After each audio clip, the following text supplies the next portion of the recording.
Okay, so let's have a look at this question. It's about safe working and protecting yourself. It comes from the safeguarding unit and it links quite nicely to health and safety. There's even a section on how do you protect yourself as an adult when you go on a school trip. So let's start here by having a look at the worksheet. Here it is, ensuring safe working. We'll just make that readable. So the question is, explain how practitioners can take steps to protect themselves within their everyday practice in the learning environment and during off-site visits.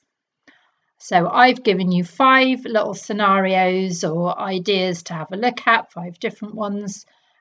Please write a short paragraph to cover each issue. It's an explain question, so you need to use because, in order to, as a result. And don't forget to mention, please, try and put all of these 3 phrases somewhere in your answer. Working in an open way, power and positions of trust, and duty of care. Those are key phrases to get into your answers.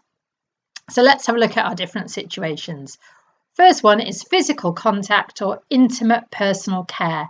In the picture at the top here, you can see a teaching assistant helping a child, I think she's a wheelchair user, helping a child to wash herself.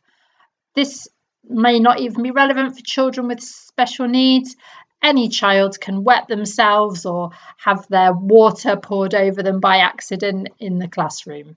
If you need to change a child or carry out intimate personal care, what are you going to do to protect yourself?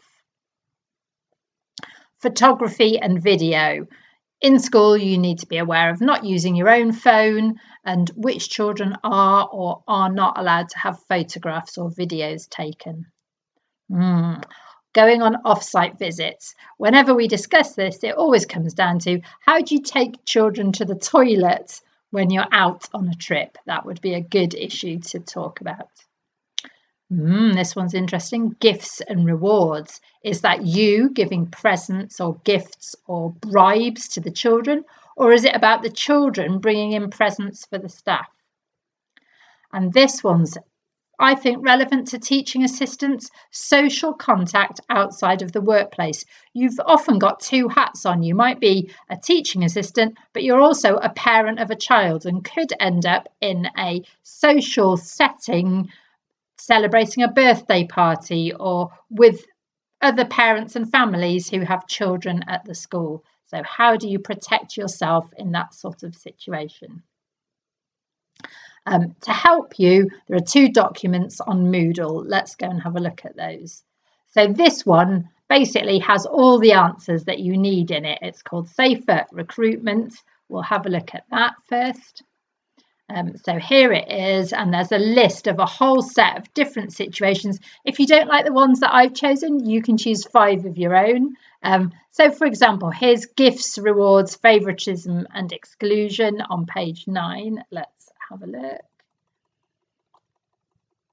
Scroll down to page 9. Gifts and rewards. This tells you what a teaching assistant or a member of staff should do. And this gives you really practical examples. This column here on the right hand side is what you need for your answers, and whichever issue you're looking at, it's got the issue and then how a member of staff should behave, and sometimes even what to do. If you feel that you might have done something incorrectly, you should go and report it to a member of staff. Let's go back to Moodle. Oops. The other thing that would be useful here would be, could you find your staff code of conduct? This should have lots of advice for these sort of situations. You could put a quote in. If you can't find your own staff code of conduct, here's one from Springcroft School. You could put a quote in from there. Okay, so the worksheet is currently 1 side of A4. You might need to stretch it a bit. Definitely no more than 2 sides of A4, please, to answer this question.